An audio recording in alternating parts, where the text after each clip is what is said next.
The views and opinions expressed on any program are those of the producers and/or the persons appearing on the program and do not necessarily reflect the views and opinions of FRC Media, Bristol Community College, or the City of Fall River.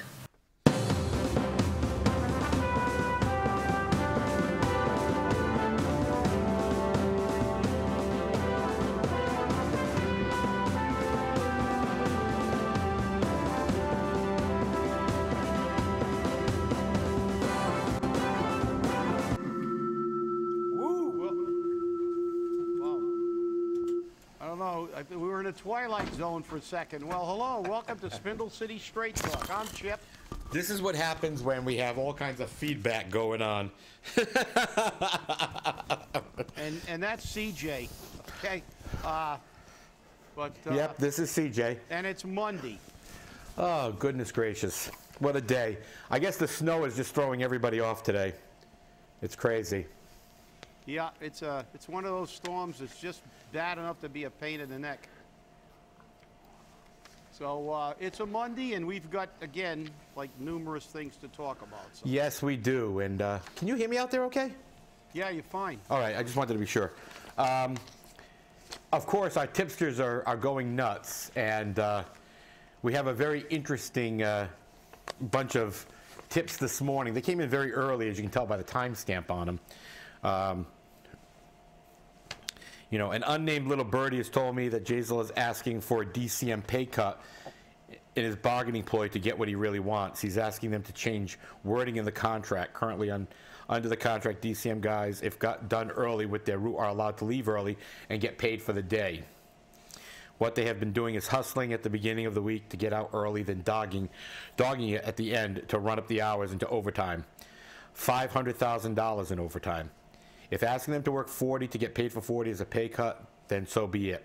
I see it as fixing a mistake in the last contract. I'm sure you can confirm or blow this up easier than I can. Just wanted to bring it to your attention. I'm not confident enough to post at this point without confirming the current contract language. From what I got, this was an overheard conversation, but seems plausible if the language is in the contract, which I can't seem to locate. Maybe it's not public.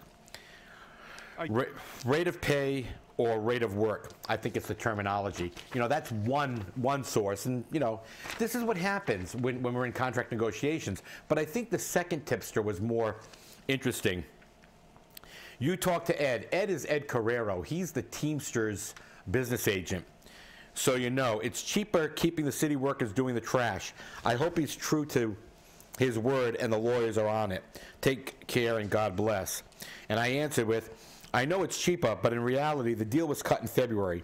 Ed needs to stay on top of it, and while I presented a simple solution to the trash problem, it's not necessarily the one for Fall River. And then, again, from the anonymous person, Jazel is a joke. I hope the people who voted for him realize they have a boy in a man's chair. I hope Ed isn't giving them false hope by telling them they are not going anywhere. It's been so stressful on them for a few years, already always wondering if they have a job. So I said, do you have Eric's contact information? He never gave me his card. Sorry, I don't. I can check if my son has it. They message him through his page. He replies right away. The city council really needs to see those numbers. The obviously boy wonder wants to hide. And I put agreed. Anon said Ed should fax them to each city councilor. Now here's where we get into this again. This is a contract negotiation. And I said, he is in negotiations. He cannot legally. But if someone got them to me, I can share them without hesitation, and that would be it. If that happens, I do not want to know who got them to me. You know, this is getting to be crazy. And oddly enough, Chip, I have a message to you from our friend over on Sesame Street. So it'll be interesting. Oh, I love trash. Anything dirty or dingy or dusty. Anything ragged or rotten or rusty. Yes, I love trash. That was very appropriate. You know, this is amazing. You know, I wrote an article this weekend about the death knell for our mayors. And the death knell has always been trash. First, it was purple bags. Goodbye. Then it was sanitation fee. Goodbye. And now we're going to get into this whole trash debacle again. Now, I can confirm with a letter from Corporate Counsel Joe Macy that back in February, when I requested information on John Lombardi, Sunrise Scavengers, and the unnamed, quote unquote, unnamed consultant who came in and rode the trucks and reviewed the books and everything else, what we were paying for that. And the letter that came back in denial of my 6610 request was, we're in negotiations, and so that is exempt from disclosure, which he's right, if they are in negotiations. So my question to someone like you, Chip, would be, as a former union president, if a mayor or any other elected official went out and started negotiating a contract with another provider, would that be a violation of good faith bargaining? Well, that would depend. Most contracts, and you know, as this gentleman said, he didn't have the collective bargaining agreement. I'm not sure that I would be very surprised if they put that they could leave early. Paid for So would I. hours in writing, but it may exist. I'd have to confirm that, and if we can get the contract, I'll look at it. But it depends. The answer to that is maybe and maybe not. It depends on the contract language. The fact is that, well, the good faith bargaining issue may be an issue in front of the Labor Relations Commission. But as far as the collective bargaining law, if it's there's a clause that's put in most collective bargaining agreements. It's very simple. The wording is, bargaining unit work shall be done by bargaining unit members only. That prohibits the city from entering into negotiations to do that work with anybody until they impact bargain with your union. That happened to actually, I had a first-hand experience when the city decided to create civilian dispatches rather than have firefighters do the dispatching, and they unilaterally made a change, and we filed an unfair labor practice. We won. They were ordered to go back to the bargaining table, and we negotiated to a settlement. But they were ordered. They didn't do it voluntarily, but they were ordered. They could not do that. And going out and saying you're bargaining with other people may or may not be, is if the contract language exists, just as the contract language that most prudent contracts from the labor side have in there. It also has a clause that says that this contract shall stay in effect until replaced by a successor agreement, which means that even though the city decides to delay bargaining until your contract expires, they can't unilaterally just change everything that's in the contract for their own benefit. That's prohibited because you ask for that as part of your contract negotiations. It's been in, I know it's been in our contract forever. I've used it more than once. We've gone without a contract that passed the expiration date many times.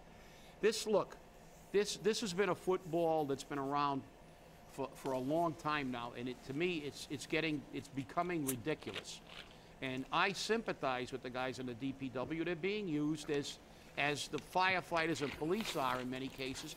They're being used as pawns. They're being manipulated. Their jobs are being threatened. This trash thing, look, the trash is a symptom. It's a symptom of the fact that this city is so poor that people just can't afford these things anymore. And if you tell them they're going to do something cheaper, they'll jump on it. And if you tell them that you're going to give them any kind of fee increase, they go bananas. And I don't understand how, I don't think anywhere in the United States has trash been an issue for 5 years. And it's like, it's been, I mean, we just can't settle this thing, and I don't know why. It's like we're not reinventing the wheel. Every city and town in Massachusetts has trash pickup. They all figured it out. I don't see a constant war. This is like the 100-year war. We never stop. But we have another war on the horizon. This morning I talked to an extremely reliable source, who told me he had a conversation with Terry Sullivan this morning, and we were told that there were increases in the sewer fee, and increases in the water fees, and increases in everything. Well, that's changed now. Rather than having, I think they deleted one fee and they switched it over to the other. So now the increase is going to go from $4.29 to $4.50, I believe. I'm saying, but it's over $4.50. So it's almost a $1.30 increase in the rate. So, I mean, we're looking at 30–40% increases in some of these fees. So I think maybe trash is only going to be one of a few items, because the city council is going to see this Tuesday, I guess, and this is going to be very interesting because they continue to just pile it on, and we're going to get back to my myth proposition. This is the myth that Kenny, $200,000 a year plus Fiola, and all the rest of the money guys have perpetrated on the public. They're trying to use the Goebbels approach. They continue to go in front of the city council and tell the public, this is what you're supposed to do. Don't you understand? You're supposed to raise taxes every single year. You're supposed to raise fees every single year. And I'm going to ask them, who the hell said that? I know it wasn't anybody that understood economics, because as Friedman said, you know, and Winston Churchill said, you can't tax your way out of poverty. No, you can't. And you know, and this is the absurdity that we live with. You know, I remember, and they condemned Carlton Viveris, and I was the president when Carlton. There were many years that we didn't have tax increases, and the city had $12 million in free cash available. Why would you raise? See, in those days we still had most of those people who've moved out of Fall River that still voted people out of office. Because if you raise taxes without a justifiable reason, just for the sake of raising taxes, you are gone. Especially when you had a surplus, you were gone like you had rocket fuel in your butt. Yep. And you know, Chip, the funny thing is that, I mean, I can remember a quote from Terry Sullivan, I guess it was last year, where he said, the EPA regulations are changing so frequently that I can't keep up with them. So what do we pay you for? A 29% increase in the sewerage fees. Why? Because and see, the people don't know this either. On March 22nd, they had to shut the wastewater treatment plant incinerator down because they did not meet EPA regulations.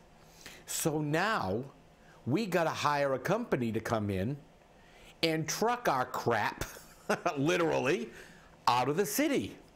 So not only do we crap all over Fall River, now we're going to crap all over the state. And we're going to pay big money for it. And if you read the water board, if you watch the water board meeting or even read its minutes, you'll see that that's the case. It's not like we're making this stuff up. And then the mysterious, they're now calling it the wet weather fee. How many names has this thing had? Wet weather, rain tax. Maybe it'll be the diamond operation wet water fee or something like that. You know, the CSO fee. Don't choke on that, please. Yeah, I know. It's just nuts. And that's going up to or they're proposing to set that up to $47. $47 a quarter. That's a $12 increase. That's 26%. 26%. Okay, but guess what? What do they care? You got to pay it. And you know what? Here's the problem. The tenants go, oh, I don't got to worry about it. I don't pay the water bill. My landlord does. You pay it, because guess what? If those fees go into effect, I'm going to have to pass that money as a property owner onto my tenants. And so is every other property owner in the city. So you're going to see rents go up. And people can barely pay their rents now. Just look at the eviction processes at the housing court. People aren't paying their rent. And the courts are just as bad, because they turn around and say, well, what are we supposed to do with them? That's not my problem. Pay me my rent or go.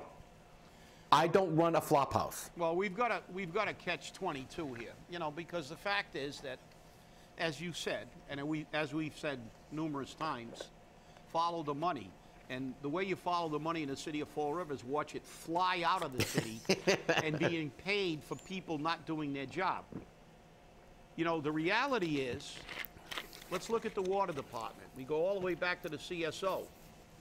Mr. Sullivan didn't file the paperwork in a timely manner so we could get grants. We might not have a CSO fee or a very small CSO fee in comparison had that paperwork been filed.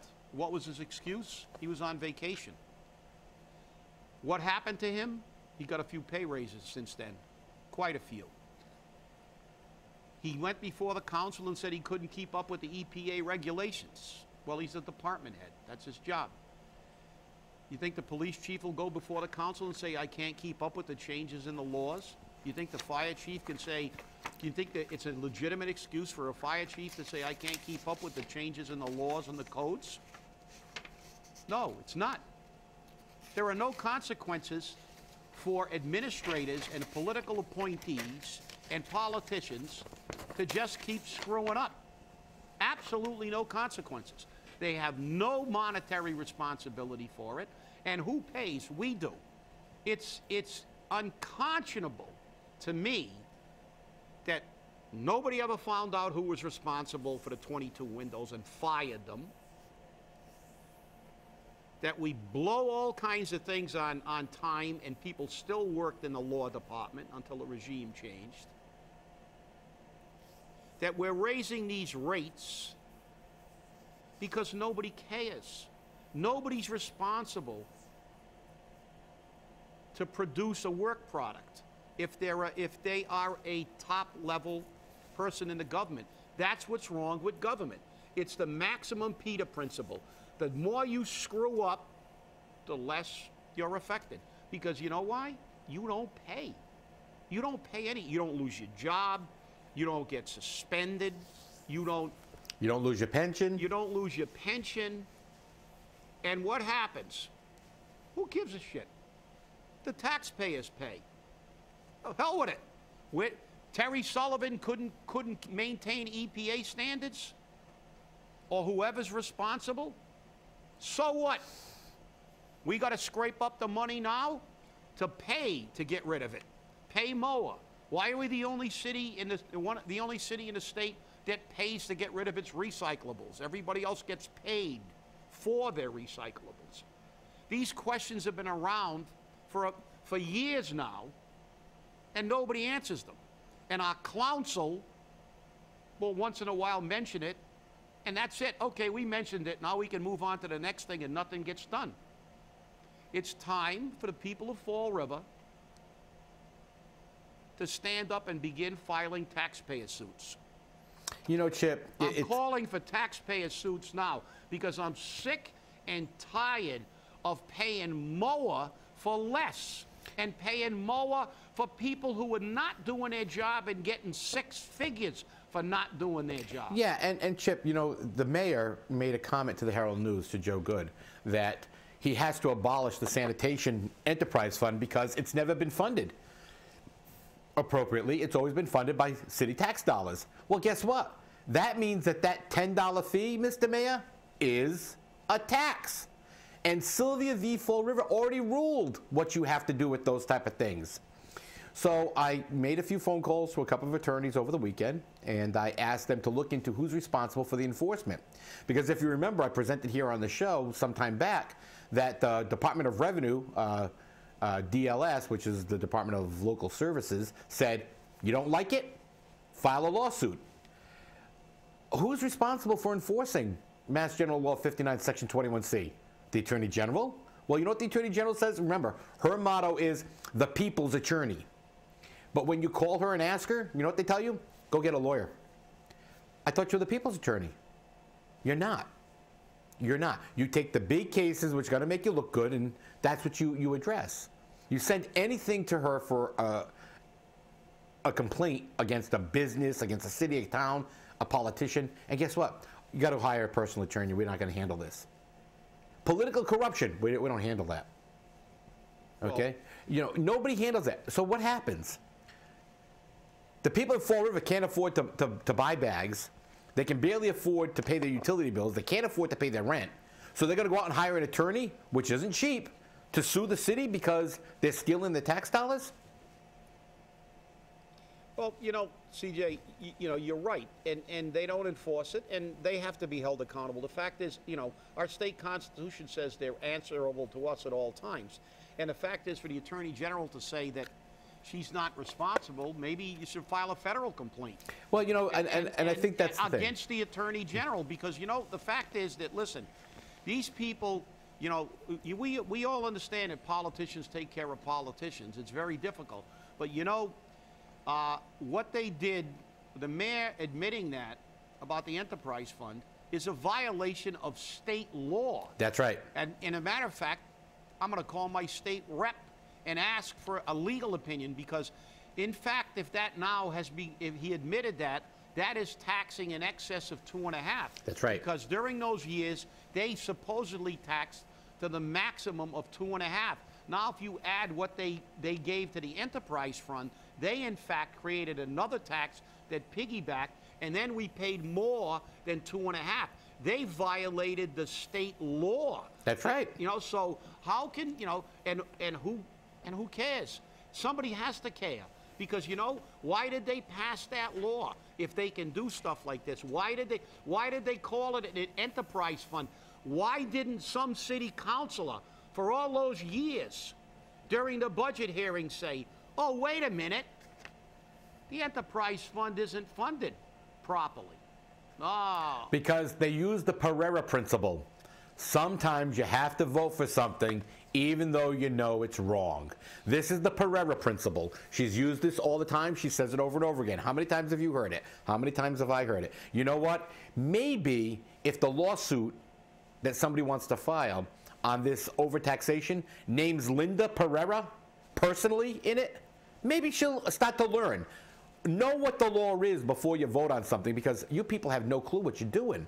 And it makes me sick sometimes to look at what's going on.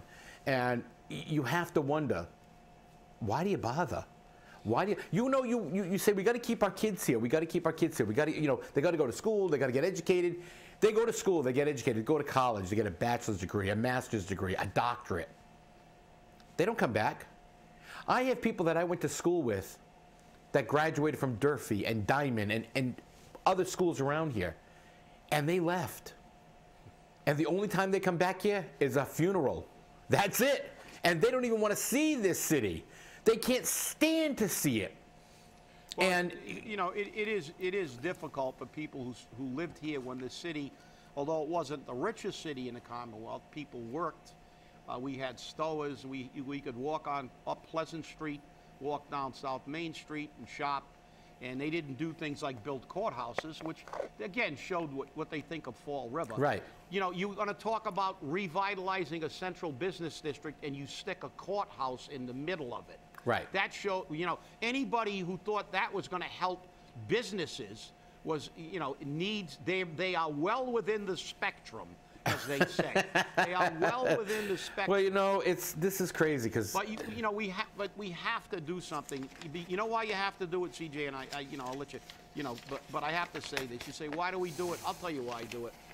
Because every month, I have a meeting of the municipal retirees, and at that meeting, last month, I had a firefighter that I worked with that's 89, getting ready to turn 90. Another guy who's already, two of them that are already well in their 90s, and other people from other departments that in their 80s and 90s have been retired for a very, very long time and are living on peanuts. Their pension is peanuts, because the most they can get for a cost of living is $360 a year. That's less than $1 a day before taxes.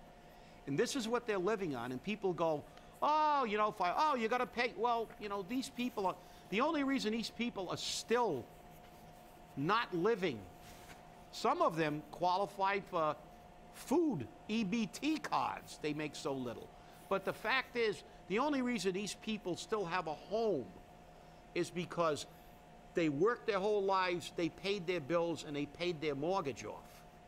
But now, between property taxes, fee elevations, and all the other crap they have to pay. These people are on the bubble of losing a home that they brought up their children in, that they paid for through sweat equity, not from a welfare check. And that really pisses me off. That's why I do this. And you know, Chip, you're absolutely right. And you know, the other thing that gets me is a lot of our employees who have retired worked in the private sector as well as for the city at the same time. But because the city is too cheap, take this, too cheap to contribute to the Social Security system. If the employees contribute to the Social Security system, if they're entitled to money from Social Security, they get it cut because their pension was a non-contributory pension to Social Security. So they get what they call an offset. Now, if you go to Rhode Island pays into Social Security and Medicare and even a temporary disability insurance package. And guess what? They get to keep all of it. So not only do they get their pension, they get their Social Security. And guess what? They're able to live. They're able to live without worrying about paying the taxes or the food bill. But you know, another great claim to fame. And, you know, I'm not always big on grants, but I am big on this issue. Somerset just got.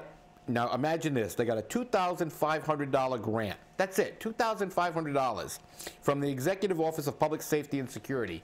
And you know what? To track down scofflaws who text while driving. Amazing.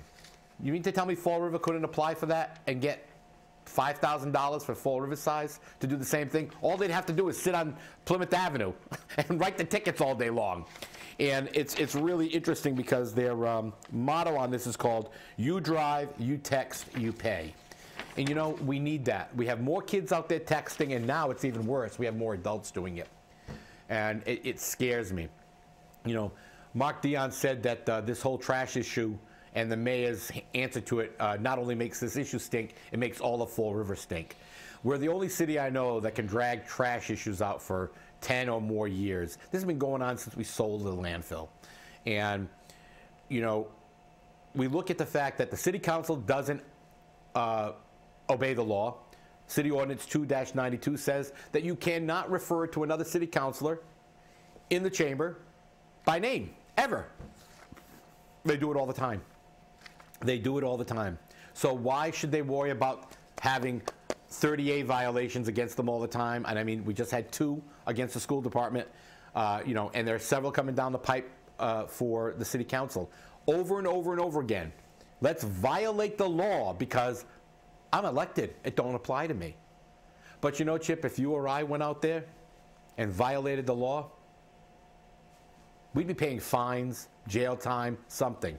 And what really gets me is, especially in the school department with these 2 issues, I want to know how much money did they spend, how many hours to defend these 38 complaints when they were warned. Just like the school department gets warned, the city council gets warned, the boards get warned. They get a phone call. I know some of the people who file the complaints, including myself. We call and say, this could be a violation. And you know what you're told? I was told outside this door, right here, file the complaint. You know, really? You want to shoot the messenger? Why don't you listen to the message? I don't care if you like me. I don't care if they like you, Chip. If you have some very valid points. They want to say, file the complaint. What are you going to do, Chip? Really? Yeah, you know, go ahead. Yep. You know, it's like, that's the way it is. But Yep. you know, be angry. Let's watch what the city council does with these increases. Yeah, tomorrow. And by the way, people, today at BCC from 12 to 3 is a job fair. If you need a job, come out here and take a peek. Thanks for watching. We'll see you on Wednesday. And stay really angry this week.